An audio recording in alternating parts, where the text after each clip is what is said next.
It all began 6 years before the tragedy, in 1987, when Rick Ross carried out a forced deprogramming of 2 American citizens who were members of the Branch Davidians in upstate New York. In 1988, Ross and other members of the Cult Awareness Network, CAN, launched an active campaign to dismantle the Branch Davidian group and discredit its leader, David Koresh. They began by seeking out defectors and candidates to pose as fake victims.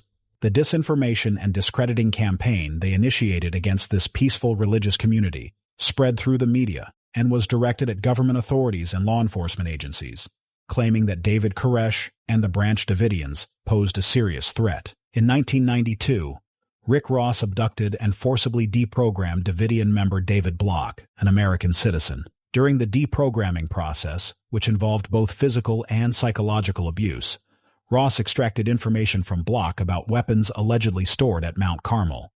He then passed this information to the ATF, with whom he had personal connections.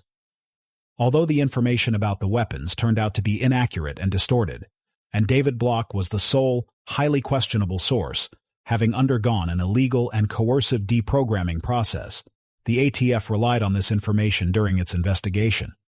This is confirmed by the U.S. Department of the Treasury's 1993 report on the ATF raid. Long before the tragedy unfolded, Ross's associates were feeding law enforcement agencies slanderous and distorted information.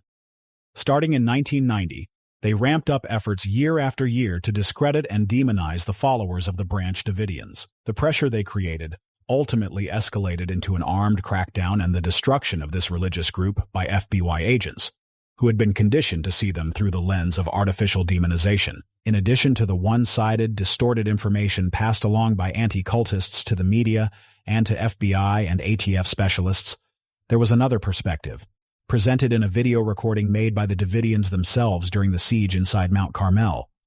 This footage clearly showed that they were not hostages of David Koresh, but free individuals, ordinary American citizens peacefully practicing their faith without breaking the law. Yet the agents never released this video to the press. A deliberate decision was made not to humanize the people inside. Instead, the image promoted by Rick Ross and his associates was preserved. Crazy cultists preparing for the next Jonestown. The video showed small children, teenagers, and adults, but all of them were stripped of their identities and reduced to faceless cultists, no longer regarded as human beings thanks to Rick Ross's narrative.